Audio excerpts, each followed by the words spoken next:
junglers in, okay, their support is in, and they've finally shown if this is the Kog'Maw pickup, it is going to be not only a crazy aggressive jungler who will make a lot of plays and often steal some buffs and steal some gold, but they've said, yes, Nunu Kog'Maw is our bottom lane. It's late game. It's scary. Come at me, bro. And honestly, with Sona in this mix, I think this is pretty okay for TPA, honestly, because I think Sona's a good matchup against Nunu because she can poke at him from out of Ice Blast range. If they do grab, and the insta-lock there on Ezreal, this is the lane I expected to see. Sona Ezreal is very long range. It's a lot of poke, and there is no sustain here for M5BenQ. Nunu and Kog'Maw here are going to be kind of left to absorb damage and have very few openings to counterattack back. Even if they do counterattack, even with Blood Boil and Ice Blast, I still think Essence Flux wins that matchup, and that Sona Ezreal are still going to win a 2-on-2 fight. So it's going to be on the junglers here, because the general gameplay here, I expect TPA's dual lane, if they 2-on-2 at all, to win that matchup. On the flip side, though, if one jungler does better than the other, you'll see that matchup flip. As far as an equal trade goes, I like that for TPA Assassins. And this looks very similar to a prior strategy where they run Anivia with Mundo together. There is a lot of area control here. Yeah, they're just looking to completely disperse that fight. Anivia's ultimate, great at disengaging and make a team split, and then you lock them down with that Mundo and Ezreal as well. We have the Sona for disengage or engage if they want, but like you said, that lane matchup could favor the bottom for TPA. You see that Genja waiting to pick here, as well as Gosu. They really only have that Nunu coming in for Gosu as well as Kog'Maw for Genja. So they're picking, obviously, for other champions on this. They're looking to counter somewhat here. They have a little bit of time left, and what they're looking at is really to be able to dodge and get back into a fight. The reinitiation after the cooldowns have been wasted, really. Dodging that crescendo, getting out of range of BB, as he's just been amazing in his positioning this entire matchup. It looks like they find safety in Yorick as well as Shyvana, which have been a really big mainstay since the first time we've seen Moscow 5 in offline play. Yeah, this makes a lot of really good openings here for M5BenQ. They've got, once again, the Protect the Kog'Maw composition is coming through.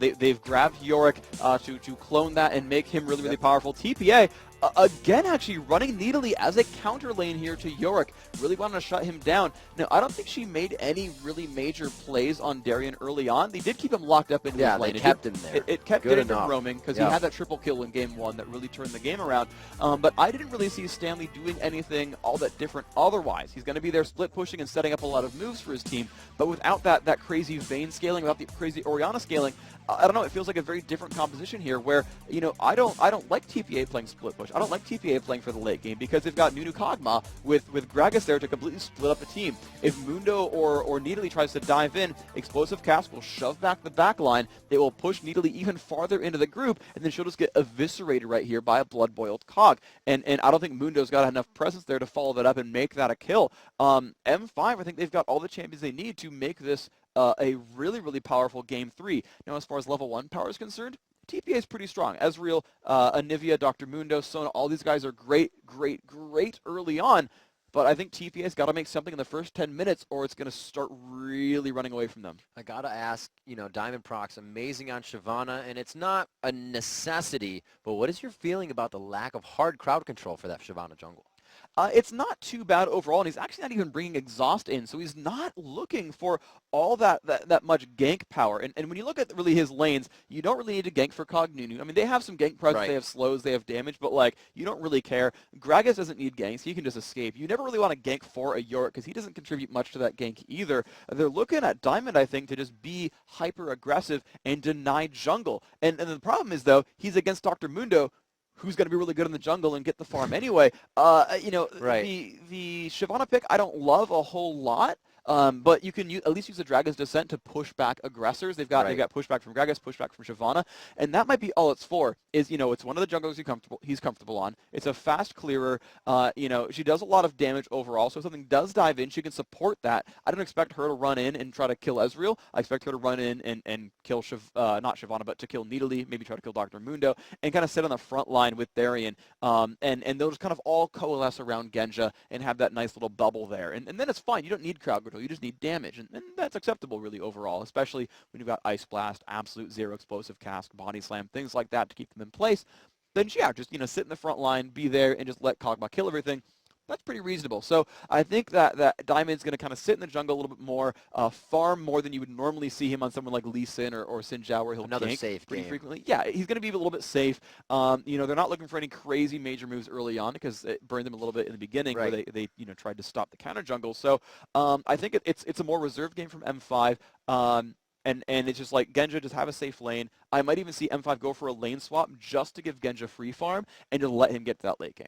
Yeah, TPA was really focused just on how to hold and start the aggression in the game. We saw the turret at 22 minutes. That's quite a late turret. They were allowing Moscow 5 to grab Dragon. We'll see if it happens again. It really didn't affect the game that much for him. Jumping into the match now, we all ready to get underway with your last matchup, do or die for both teams as we come into the semifinal match. Moscow 5 BenQ versus Taipei Assassins. One team is going home and one team is going on to the World Finals. Yeah, these teams are guaranteed $150,000 for being one of the 4 best teams in the world. By all rights, the 4 best teams in the world. You're seeing them in front of you today. After this match, we've got another semifinal as Chronologic Gaming Europe does take on Azubu Frost for the other final slot. Yeah, the remake of the OGN Champions Summer League. But here you've got the Game 3 for the best teams in the world. One of these guys is going into the finals. We've heard a lot of the audience call M5 BenQ a heavy favorite. Reginald favored M5 BenQ as a heavy favorite, but a lot of these other players, Hotshot and I think Wicket as well, saying that TPA had the advantage here, and TPA once again playing aggressively. Pressure and poke start off this invasion. They did get a little bit of damage onto Alex. He is going to not exactly use that to advantage, but have to stay in the back for this fight. He's really going to be able to only throw barrels out, maybe get his ignite off if the fight were to happen. But I'm talking about something that won't. These guys are headed down a little bit here. It looks like they're going to try to flash Frost over that bush and grab somebody if they can. They found Gosu. He is forced to flash out, which then gives them the aggression they would love to have in that bottom lane freak. It's going to make it very good for them. Diamond trying to clear out his jungle, knowing that they could be close. They have the ward down, and he says, I just figured they took it already. And this is actually really smart. TPA already planned to go for red from minute 1. If you look at the top river, they already warded where Shyvana's running by right now, looking for the lizard buff invade. So they know that's happening there as a counterattack right now. And so Lil Balls with the lizard buff knows that there was one coming by, and he's going to go for the steal himself. And the thing is, though, TPA is not actually not really ready to stop that. So despite all their early move, that lizard buff is really just going to trade hands no matter what.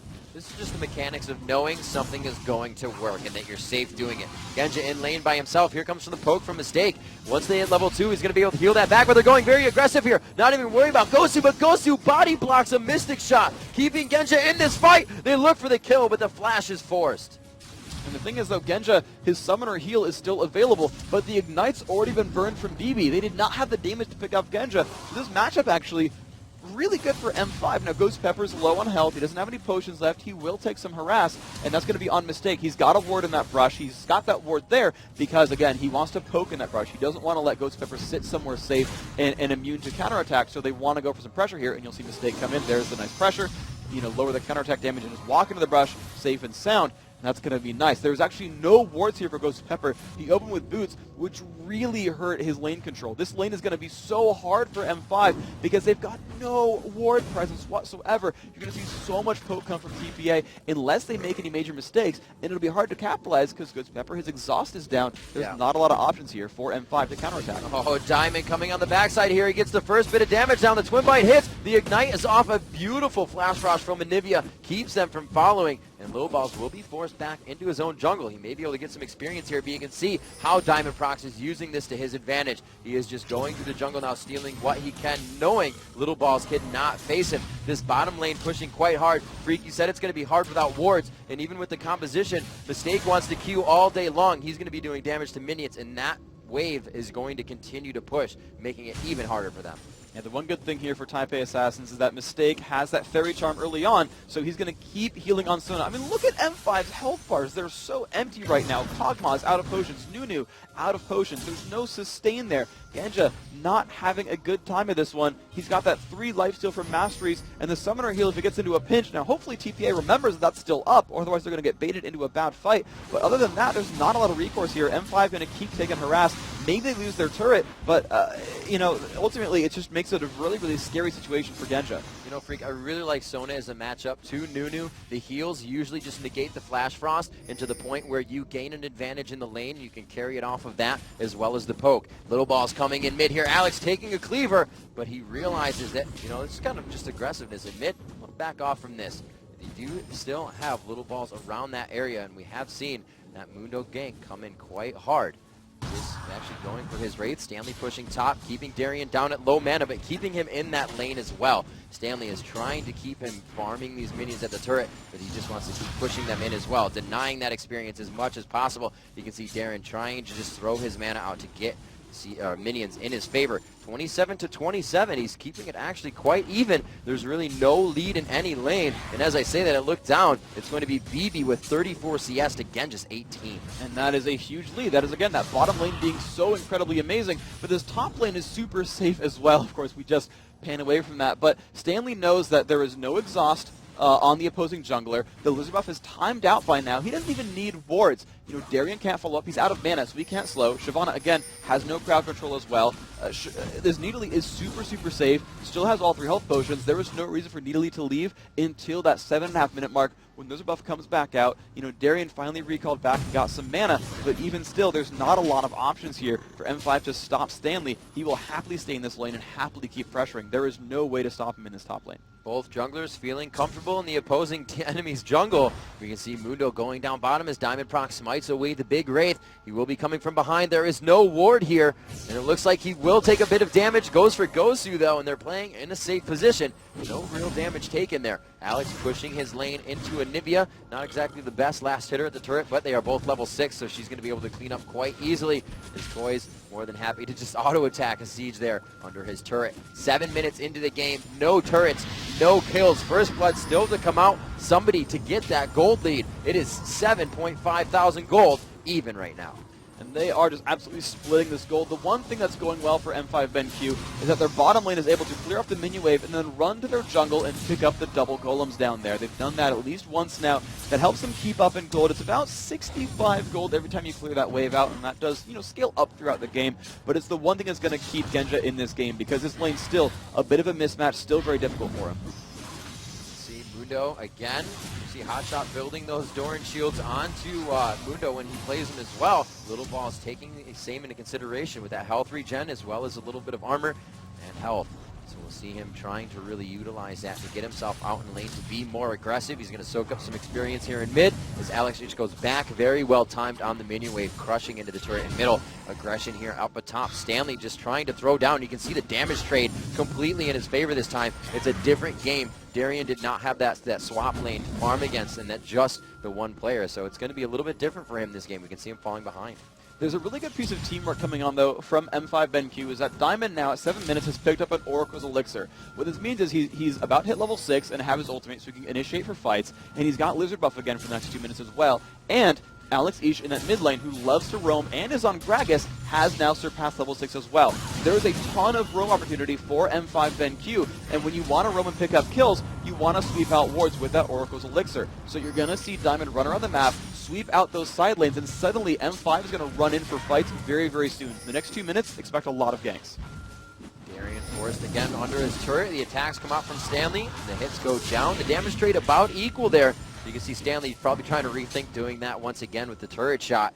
Darien playing each instance that he can to get that damage back. A little bit of a gold lead here going in favor of TPA, but they tick together, keeping about 100 gold difference. Toys picking up that blue buff. It is now up for Alex Itch, and he is forcing one more wave again into the turret here for Toys. Mundo at the top of his jungle. Little Balls in his build. Still really hasn't bought too much for himself. He's only 8 CS behind, 8 minions rather, behind Diamond Procs.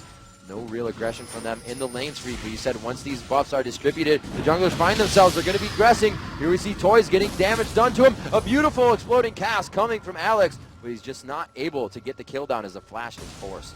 That was a really, really nice move. Every skill shot landed. Ignite used as well.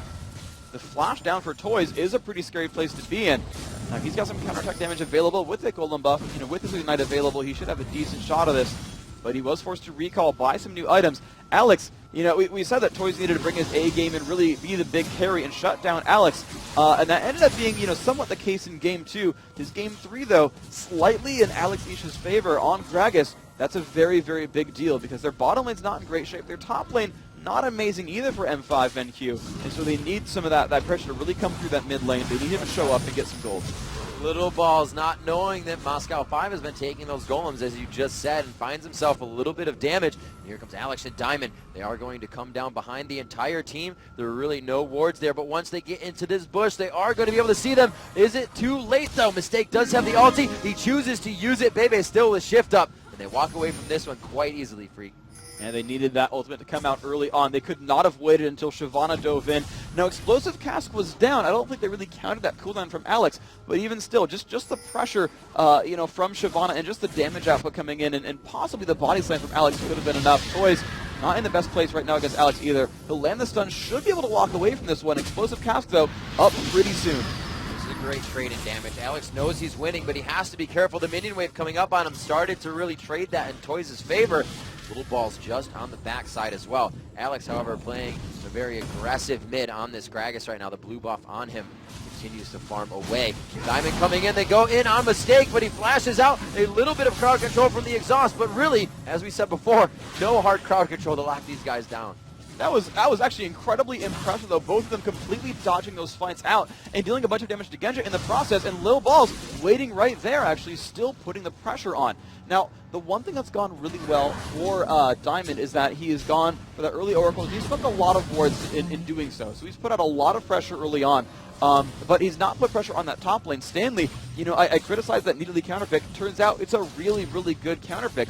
Rushing that Chalice gave him the mana regen he needed and the magic resist to actually out-trade Darien and keep the pressure on. And again, knowing that he's needly, knowing that there's not a lot of pressure coming in from Shyvana, knowing that he's not the focus here, that M5 would leave Darien to his lane, allowed him to keep the pressure on and actually snowball his other lanes forward by killing off turrets. Once again, the Chalice into Spirit Visage coming up for Stanley. He's going for the same exact build. It's not broke. Don't fix it. 104 minion kills coming for Alex as he just continues to bolster that number coming into this. Freak, I really got to hand it to the junglers right now. Little Balls and Diamond playing very well. Whenever a gank comes down, they're there, counter ganking or initiating the gank. They have really been the ones that are keeping this game at 0-0.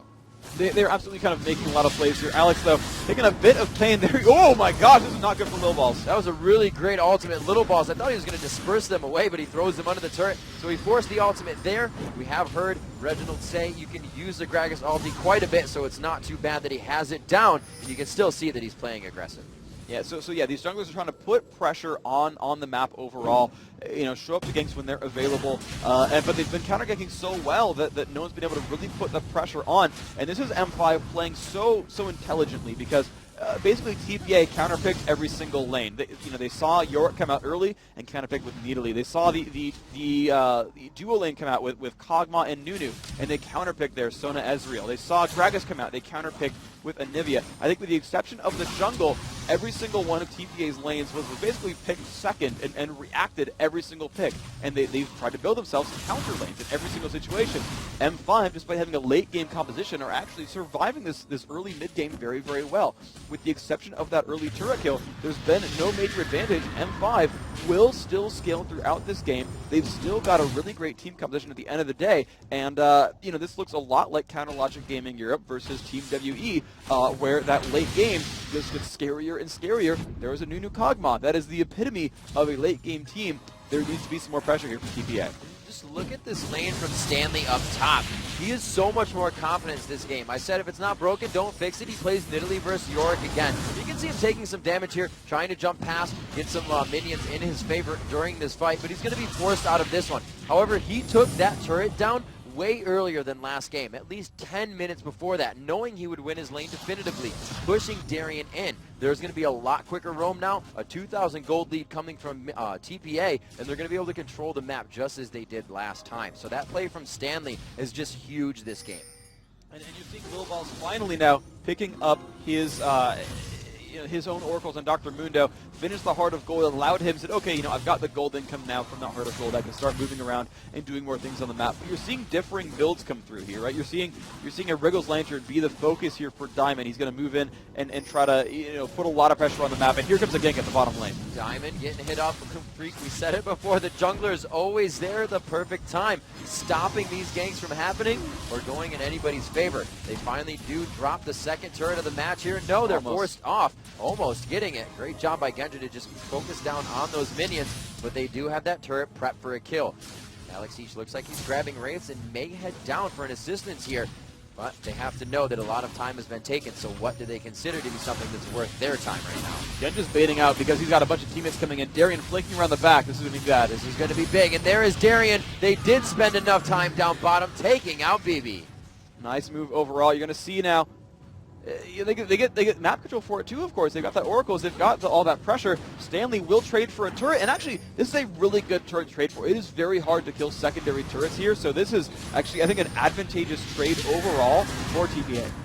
This looks like one of those games that bottom lane will soon be forgot about with all the focus top. That Baron's going to be next. They get a kill, or they get Dragon rather. Beautiful steal there, looking for the kill. Baby is still down. Goes to Pepper with a sliver of health. Looking top as Alex Ish tries to hold off Stanley. Toys here on the chase, throws down the wall, just missing out. Diamond, the ultimate passing in front of him as well. Moscow 5 walks away from this one, but Toys on Anivia grabbing Dragon.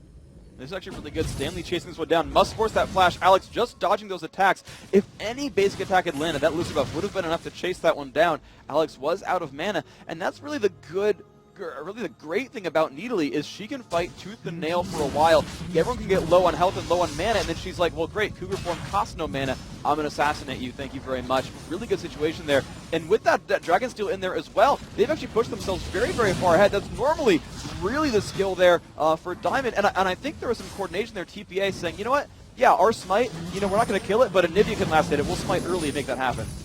Who's who has the most gold? Anivia, 5,600 for Toys, and right behind him is actually going to be BB. These guys are carrying the game.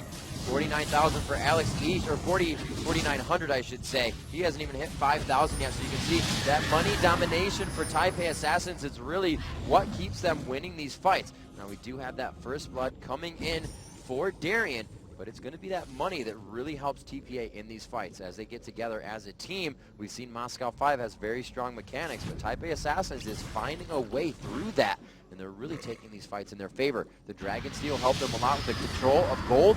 They have 3 turrets down on the map. Freak. The entry of the jungle becomes so much more heavy for them now. They're able to just initiate so much more. Stanley getting himself in a pretty sticky situation here as he makes his way into the bush, dodges the Flash Frost, or Ice Blast, I should say.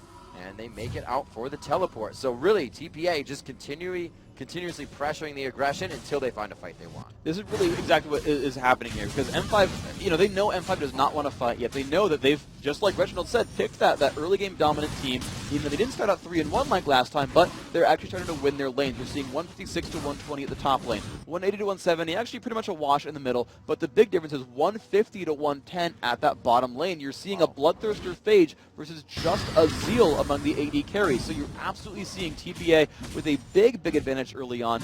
They know that the fight is not there for M5, that they are just happy to, M5 actually must really sit in the back and defend, and so they're turning that advantage into turret.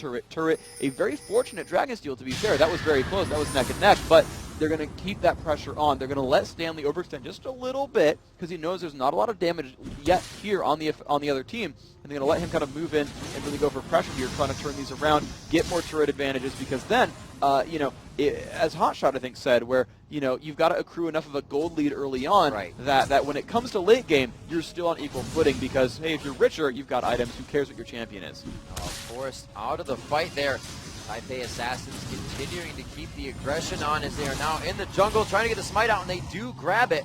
You see that going to BB, so that's going to be very effective for him in these upcoming fights. Taipei Assassins, up until this point, it went a lot faster than last game. Oh, Genji getting aggressed on here, down in the bottom. It does not look like he's in a happy place, and it looks like the ultimate will be able to wipe him out. He will not be in position for Cathian's surprise. A little bit on mistake. More than happy to take it as they wipe out that wave as well, trying to stop the damage on the turret. You can see Toys clearing the experience as they just continue to deny And this is really what we saw Type A Assassins. I was just about to say they're not doing this as fast as they did last game. We got to this point where they took down the turrets, and then we've extremely slowed down. This is when we saw Vayne running around, taking down turrets one after the other. Type A Assassins rolling back into the flow of things here. They're going to micro the damage from the turret in and out, and they're going to be able to take this one down as the minions finally come in. They have such control over the map, and even for this to happen, a great job mentally knowing that the rest of M5 was really hurt or backing. There's not even a chance for Baron. They have all the time to walk around. And this is really, TPA playing this, and I'm surprised actually, they played it as a split push, but it's actually working out because they accrued that early game lead. I said, my first guess was that I'm worried about playing split push because they're going to be able to, scale on you late game. But with all the lanes winning, that split push is allowing them to actually put a lot of pressure on different lanes, because the difficulty for them is that they're facing against Kog'Maw, who's got area of effect, and against Gragas, who's got amazing area of effect damage. M5 is really good at sweeping out minion waves. And so what Type A Assassins is doing is putting pressure on so many places on the map that M5 can't stop them all. In fact, they're not stopping them anywhere. The bottom lane second turret went down. The top lane second turret went down. There's now a 5,000 gold lead. Despite splitting, champion kills equally 1-1, they're up 5 turrets to 1. They stole the dragon. They're winning in minions because of their lane mismatches, and they're continuing to keep the pressure on. They're still up 50 gold, 40 minions top lane, 50 minions bottom lane, a negligible amount in that mid lane, which is fine. That's not, really the emphasis there. And Nivea is there to put a lot of pressure and stop pushes. If you look at M5 trying to engage on, Crystallized Wall will stop them in their tracks and prevent the rest of the team from following in. If Diamond does dive in with Shyvana, Crystallized will stop anyone else from following up. So Moscow 5 stopping the amount of deaths this time. By last game, it was about 6-1 in favor of Type A Assassins coming from the blue side. And right now, with the dragons and everything in their favor, they actually have 5,000 gold lead because of the turrets. They went a lot more for objectives this game instead of those early kills, and they're really controlling this matchup. Trying to throw out some damage there. They're just trying to push Gosu out of lane. They cannot, Moscow 5 cannot allow TPA to continue winning those small damage streaks. And this is TPA, actually. Now that I think about it, I didn't think about this in Champion Select, but everyone on that team has poke. Sona, not the longest range overall, but you've got Nidalee, you've got Dr.Mundo, you've got Anivia, you've got Ezreal. All of them can deal damage 1,000 range away on the opposition. And as soon as M5 picked up that new first pick, they knew there is no healer on this roster. Not a single person, except for Yorick, and a little bit of Gragas as well, can really replenish their health bars easily. And oh, look at that, Recruit blocking out Darian, forcing him to flash away. That is a loss right there. See, he's still trying to focus. He is not happy about what happened in that situation. They pushed him out of the fight. Ultimates used on both sides. Looks like they're forced out of this one. The teleport coming in from Nidalee, but it is stopped as well. So he's going to stay bottom lane and harass Genja. So Stanley now versus Genja in that bottom lane as the rest of his team begins to push here. He's going to be able to get some good damage. No, he hit actually Genja with something there. Took a little turret dagger, was forced to walk back. But if his team can keep them up top, no, they can't. They've allowed him towards the bottom. Stanley now forced to fend for himself, flashing over the wall. If he can hit that bush, he's pretty much out of here and gone. His team will be able to help him. And we can see the pressure he's able to push. Just Stanley is dictating where Moscow 5 needs to be. And look at Poison's build. It's really interesting. He rushed the Fiend's Unholy Grail, but then immediately jumped onto Banshee's Veil, knowing that TPA's strength, again, is a long-range poke team. Now that they've sieged a lot of turrets, now that they've built themselves a 5,000 gold lead, this actually looks a lot like a Zubu Frost versus TSM Game 1, where their team is so long-range, and M5 has to have a really kind of unfortunate engagement, a very difficult engagement to push themselves in. And the best way to do that is explosive cast, pushing toys out of position, and just making an omelet out of Anivia. By getting that Banshee's Veil, there's no easy way, as long as he's able to dodge abilities, there's no easy way for them to actually, get her out of position. The explosive cast will get blocked by Banshees. If he's watchful, he can dodge the artillery shots from Kog'Maw and never get that Banshee's pop. There's no really other way for them to easily break that Banshees. And so if Toys is on his A game, he's watchful and making sure he's paying attention, he should never get chunked out and never get out of position, and he will continue to be that crazy long-range threat that doesn't allow anything to happen to his teammates. So both teams have considerably slowed down now. It's still 1-1. There's a lot of caution being played here throughout this semifinal matchup, as it is do or die for League of Legends Season 2. These teams trying to get themselves a ticket here to the World Finals to vie for that $2 million prize pool. At 24 minutes into the game, TPA has a slight gold lead, but at the 1-1 on kills, these team fights really have not had true definition in them. Both teams have kind of been spread out during the fights. We've had somebody pushing bottom. Genshin wasn't the last one with Stanley, and then they were forced to go bottom. We see how tanky Stanley is, though. Darien played a huge role in the first game where we saw him get Triforce Guardian Angels. They're not up to that point yet, so they can't be that tanky front line that they are required. The crowd control will not lock people in there for them. And Freak, like you said, the poke strat from TPA Assassins has obviously just crushed down the turrets of Moscow 5. They're now forced to defend this, really putting Vision in their own jungle, trying to defend and catch somebody off guard on a team that is very, very mobile. And what TPA is going for now is they realize that these turrets are much harder to kill. It's very difficult to go for an inhibitor turret. Their split push got the pressure and killed the top and bottom middle turrets there. Let's go down to the inhibitors there. This mid lane is the only easily accessed turret left, but like we just talked about, M5's lineup specifically with Kog'Maw and Gragas are very good at stopping pushes. So M5 are looking to sweep wards, or not M5 rather, but TPA are looking to sweep wards and bait M5 into an unfavorable battle. The entire area from blue team into Baron is just filled with amazing places for Anivia walls. If you go from the Golem area, there's just like a really tiny choke point that even level 1 Crystallize would block out. You go from the other entrance near the brush, again, Crystallize will block that out as well without much effort.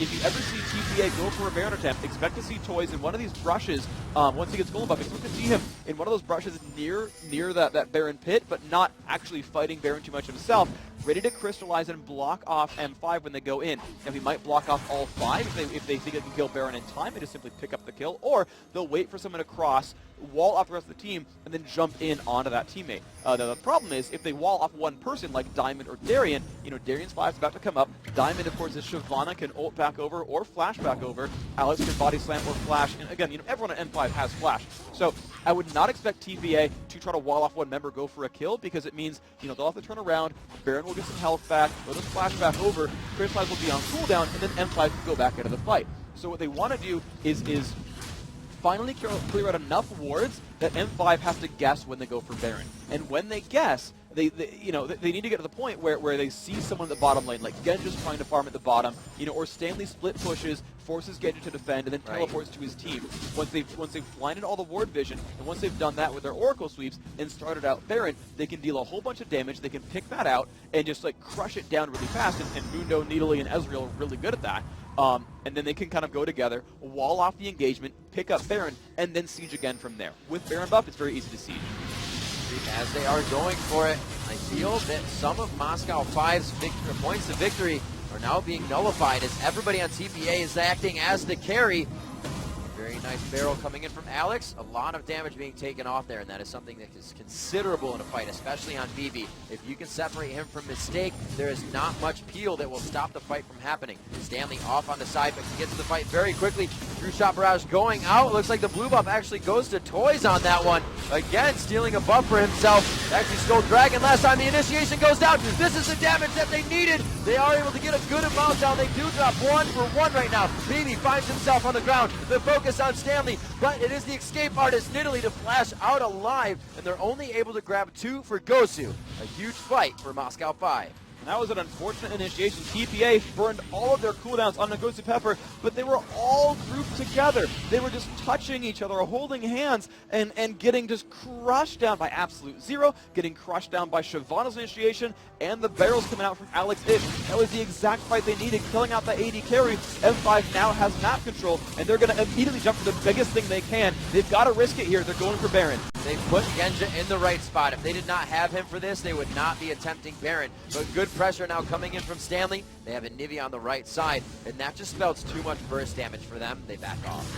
And that's just so unfortunate. And and part of that is TPA putting so much pressure on the map that, look at the top wave. The top wave is so shoved down, M5 could not counterattack and go for like a top lane turret. Dragon was dead. That bottom lane maybe had enough pressure to push for that, but the problem is they can't go bottom lane because it enables Baron to TPA. So TPA, because of how much pressure they put throughout this map, they've only allowed Baron as like the only counterattack option for M5. As long as that top lane is pushed down, M5 can win fights for days and never capitalize with any kind of major objective. And that means that a team fight is only worth 450 gold per champion. It's not worth more than that. And that actually allows TPA to kind of hold on to this gold lead longer, even if they misstep. Really just super safe play around Baron. You see Stanley putting down the bushwhacks, acting as semi-wards. Obviously, the team has to walk through them. They start to clear out the Baron pit, and they go to force the fight again. They may have waited a little too long as they were pushing away Moscow 5 there during that portion of time when they were back to base. There it is, the crescendo going off, missing the entire team. Stanley all by himself, forcing Gosu out of the fight. He won't even be assisted. And it is going to be huge damage onto Toys. Diamond now forced out. You can see the area of effect coming from that Anivia ultimate has completely spread out Moscow 5's team. They're all forced to get kills now. The mobility of this team, however, allows them to catch up in these ganks. You can see just how spread out. Genja had to go to the left. We saw them going to the right. Gosu Pepper did go down in that fight as Stanley just had his way with them freaks. TPA dictated that fight from the second one. And a lot of that was really the Harrier Stanley on Needly completely splitting up that roster, and it looks so much like that prior fight where TPA got jumped on, and it was just like, oh, this is scary. Toys got jumped. Oh my gosh, everyone's just going to lose their cooldowns and get dropped out. Mistaken fully whipped crescendo. But the thing is, Genja was never there to follow up for that fight. The last one where M5 went up 2-1 in the battle is because Genja got to keep putting on damage, on top of the ultimates going off, on top of everyone else dealing a whole bunch of damage. That was not the case this time around. That was Needly pulling so much aggression, and by going Trinity Force here, playing a bit of a different role here, actually being offensive based, he is able to jump onto Genja and really, really ruin his day. Genja must respond to Stanley's moves, and with Stanley being level 18, with Stanley, a 3-level advantage there, that really allows him to jump onto Genja and force a response. So Genja cannot hit targets he wants, he cannot push down on the rest of TPA, and Stanley being so amazingly strong, a lot of magic resist, now going for a Guardian Angel on top of that. There's no easy reaction to Needly here. They are really shutting down Genja this matchup. He is already out of the base.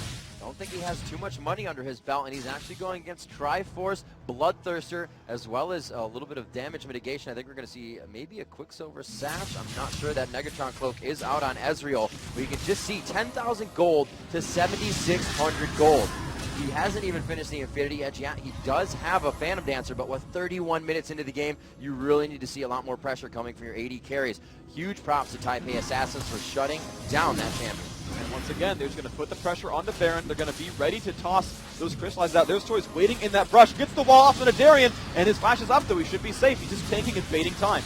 This is the damage he needs. He does so as out the Crescendo Gosu. They put a ward over the wall so they can see better in this fight. The entire team is making it there. Darian gets himself out of life. Two-shot barrage going through them. Not enough damage to take him down. A beautiful void use from Genja, but the flash wall from Toys. The initiation is still on, and they're forced to back out of this one as they just did not want to walk through the choke of that wolf. Now, once again, that is Darian playing his role so effectively, saying, yes, focus me, stop hitting Baron, just fight me, I dare you. Pop his Guardian Angel, but that's fine. He gets to go back to base, buy items, and once again, TPA's attempt at killing Baron is stopped again. Now, they've lost a Guardian Angel for it. That is relevant, but the longer that the M5 can buy time, once Genja gets that Infinity Edge, you've seen their team fights be so good that it's just, can Genja actually deal damage? If he can, you'll see these team fights go M5's way. Really needs that item. Once he hits it, probably about 35 minutes, Genja will become a time bomb for his team, and it needs to be protected. They are going back towards that Baron area.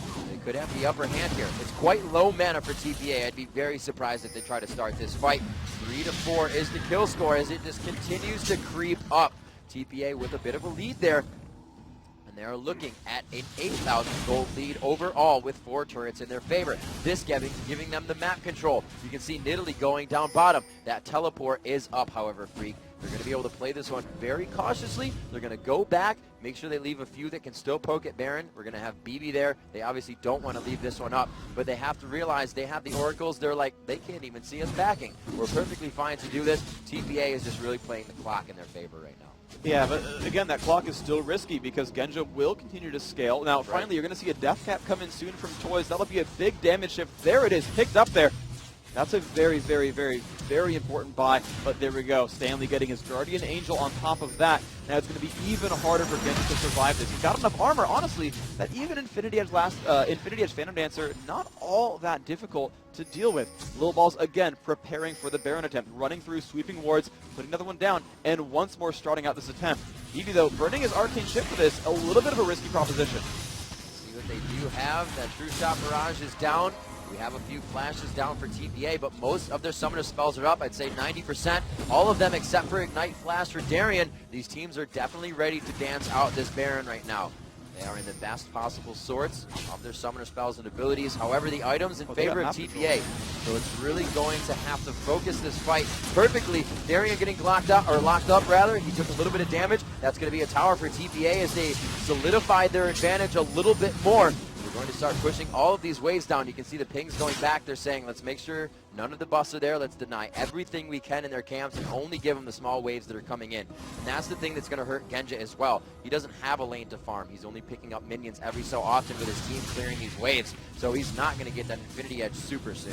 An aggressive move in, and there's the crescendo. That's going to be big damage. Darien will go down. The ultimate was used previously. No, actually, he has it back up in time. So they will have some time to create some disruption here. Alex Ish does not like it, though. Flat or exhausted out quite quickly. His damage does nothing as he waits for cooldowns. He does not want his Guardian Angel to go down in vain. You're going to see that fight forced out. He does have the red and the Fates proc going on him. Alex Ish will go down. They're going to focus that Guardian Angel. We see very low health on Toys as well. He's forced to go back into the fight. The portion of it, they know they're going to win. Stanley still getting 0 S's. He just fights in a 2v1 situation. 35 minutes into the game, TPA completely dictating this entire fight. We have 2 down for Moscow 5. NQ, Stanley just jumping right out of absolute zero as two-shot barrage hits. And you can see they're keeping them from backing. Stanley is allowing this Baron to go completely uncontested. And that's going to be the exact right answer here. They had the Baron dance earlier, getting that turret kill, and then finally got themselves into the battle they wanted. They just split up M5 completely. Baron is theirs, 53 to 41,000 gold. This is looking so good for the TPA Assassins. They've just been strangleholding the map the entire time. Not a single major mistake with one bad team fight, but M5 couldn't capitalize. That team fight just didn't go anywhere, even when M5 got control, because they had minions where they wanted them. There was no counterattack available. It was only a 300 gold swing, and they were back on it. And you saw just all the moves that were being made. Stanley putting the pressure on the bottom lane, teleporting in when the team fight mattered. TPA constantly forcing M5 off of their turret, make them lose minion waves on their own turrets, and making them run in to stop Baron, walling and burning flashes, walling and making Darien lose a Guardian Angel, just accruing small advantages after small advantages. And as long as they keep doing them with enough frequency, they come back in before the Guardian Angels back up. They come back in before flashes back up. They do that enough, and they pick up some kills. Forcing a flash out of Stanley. He does have flash and teleport down now. Not exactly the window we've been speaking of for teams really to fight in. They do have to get that Infinity Edge. Finally now onto Genja. 36 minutes in. Genja very pushed back throughout this entire game. Has done well for himself. However, he's only going to be about, he's just 60 minions down on BB. BB's had free reign over the map, and like I said, with the lanes being pushed, they don't have much to farm singly, so Genja's been forced to find what he can in and out of Gragas barrels from Alex Hitch. And that's really not trying to hurt each other, really doing that on purpose, but it is going to hurt in general as they come into these fights. BB so far ahead right now, Freak. This Baron buff could cause that tower to go down. This is do or die right now for M5. There's no teleport on Stanley. He's only a half lane away, but they did poke off the Banshee's Veil from Anivy. You can see that ticking down on the bottom right of your screen. It's about halfway down. That's really their time to go in. They need to get Toys out in the fight. Oh, very nice stop there. Genja on the right side. They get that. Oh, Little Ball's going down instantly as he gets caught out. They take down Mistake. They had the initiation on this fight, but they choose to halt on it, push out their lanes, and figure out where they can go from here. So much damage being dealt, and you just saw the explosive cast forcing that fight to go the way they wanted. Lil Ball's just not tanky enough to withstand all of that pressure. But again, there was no counterattack available for M5 BenQ. In fact, TPA will even get the Dragon for themselves despite losing 2 for nothing. They're even going to try for this Golem right here that, again, yes, losing 2 kills is a gold swing. It's about 750 gold, actually more like 800 gold for getting that kill taken away, but it's still not that big of a deal. They've still got map control, and they're still ready to put the advantage on. But now, we're getting to that point where gold matters less and less. That late game finally starting to happen. M5 channeling their fellow continent CLG EU into their gameplay and force themselves into that late game. New Kog'Maw will be incredibly difficult to deal with at the end of this game. So right now, what I think is that a Frozen Heart needs to come out, I think, from Nidalee here. She needs to put that on and slow down the attack speed of that opposition, because Kog'Maw's now really scary, Shyvana's now really scary, and even Yorick's going to be a bit difficult. He's got that Trinity Force, he's got some decent damage output, but it's mostly to survive Kog'Maw. Again, these team comps are about bashing their skulls into each other in the front line. They've got to withstand the damage from Genji's Kog'Maw here. We saw how much pressure Gosu was getting in the early part of the game. He really just went for an item that's going to facilitate Kog'Maw 100%, as well as Diamond procs, but really Stark's, or that Zeke's Herald rather, the lifesteal as well as attack speed, just buffing up, and it's really going to be going to Kog'Maw. You'll see them really sticking together. Gosu has been forced out of the fight, and Stanley's been doing a great job at that. He can only blood boil once. It lasts quite a long time, but that aura from Zeke's is not going to be assisting the team. So we'll see if Stanley goes ahead, focuses Gosu one more time in the fight. They're also missing out a few times now. I think the last time we saw Gosu use Absolute Zero in a fight was in bottom lane. It's been, quite a while overall, and that's, really, really significant that, that Absolute Zero is going to be a huge deal, because there's actually very few interrupts for it. Now, it won't hit all that hard. He's only level 12, and there is a front line to deal with, and BB and Toys, they play it right, shouldn't be hit by that damage whatsoever.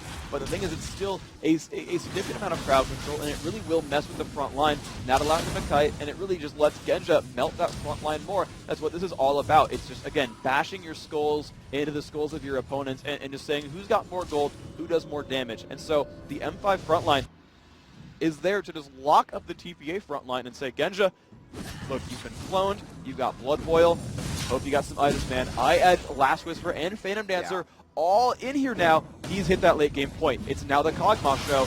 TPA needs an answer. It is kind of crazy how that takes such an effective turn here. He is going to be outputting probably more damage than Ezreal. The 4 or 5 shot Kog'Maw kills could be coming out now, especially with that Blood Boil on. He's going to be able to drop somebody and be out of the fight and play even safer Kog'Maw than usual. Alex is trying to push this lane out. Stanley continuously staying top lane. You can see him communicating with his team on the screen in the bottom as they just kind of chat this one out and figure out how they're going to continuously push this lane. With that Baron down, you can see Little Balls can focus down bottom. They don't really have to worry about too many objectives. And you see a good aggress onto Stanley. He's pushed out of the fight though. That blue buff helping Alex to get that ultimate back in just under 60 seconds. It's actually on a 40-second cooldown just about now. And we'll see, it is rank 3. Everybody's just about level 18 except for the junglers and supports.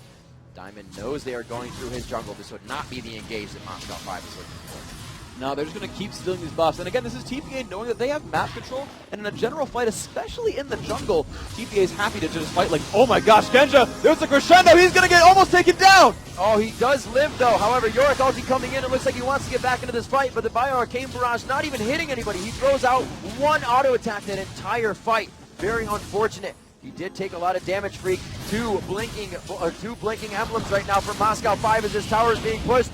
We do see Alex coming down to help his team, but Stanley is by himself up top, pushing that turret. This is not looking good for Moscow 5. The ultimate onto Little Balls. They are going to drop Alex, the Guardian Angel, triggering his Diamond. Dragon's Descent to the middle of the fight to blow cooldowns for his team. Toys, so much damage going down to him, and they are able to back this one out as he comes up from Rebirth. BB focusing onto the inhibitor. It looks like they drop it. Stanley doing so much work up top, going to drop his own inhibitor as well. 2 go down at the 42-minute mark, and TPA looks to just hang out in Moscow 5's base. Right now a 3-on-4, but they're getting pushed out. Oh my gosh, the counterattack goes to Pepper, goes down! They've now got a 4-on-2 on the map, and Baron's gotta be soon. It's in 10 seconds. That is the most fortunately timed fight ever for TPA, because they're gonna have complete Baron control. There's no way this gets stolen away, and that was just a perfect setup. They dealt so much damage at the start that they forced Genja out, and as soon as Genja had to go heal, you knew TPA had map control. They could simply just push their faces onto that bottom turret, and they would have the damage to kill it out. And you saw them be a little bit pensive and finally say, no, Genja's out of the fight. It's okay, guys. He's out. Let's go. Let's pick this one up. Even Mundo will respawn in time to allow Baron buffs to go to everybody. Little Balls so tanky now, and you look at his build. I like this build. He's got double Negatron Cloak on top of that Warmogs, because he knows that with a Randuin's and a Warmogs, the highest source of damage is actually Genja's W pass. It's actually the Bio Arcane Barrage, so he's adding magic resist to mitigate that. It's going to be so hard for Mundo to drop down here. He's going to be incredibly tanky. You won't see Mundo die again, most likely, unless he gets way too aggressive.